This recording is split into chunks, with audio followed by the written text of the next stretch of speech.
In this episode, we're going to take a look at why you should have a proactive focus on your mental health and well-being.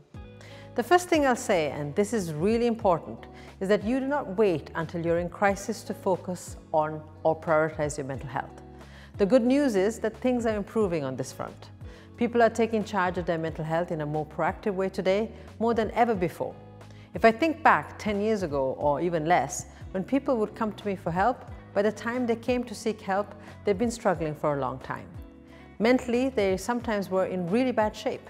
But luckily, things are improving and people are being more proactive when it comes to their mental health, but we still have some way to go. Generally, what I see now is that people are coming to us when they begin to notice signs of anxiety or issues relating to their self-esteem. More and more people are willing to engage earlier, which is a good thing. It's important that people understand the value of investing in their mental health when they're well. There's a big misconception that you only go to see a therapist when you're in crisis. Well, this shouldn't be the case. I'll give you an analogy I like to use. Mental health is like dental health. You brush your teeth twice a day and hopefully you floss every day. So I'll ask you, what do you do for your mental health on a daily basis?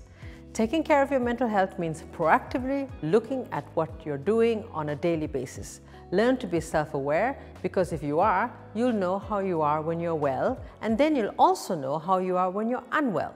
Mental health is on a continuum. You could be at one end of the continuum when you're really unwell, or the other end when you're well and in a good place.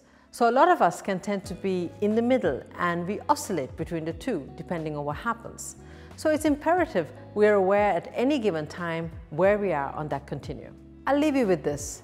We treat our phones better than we treat ourselves.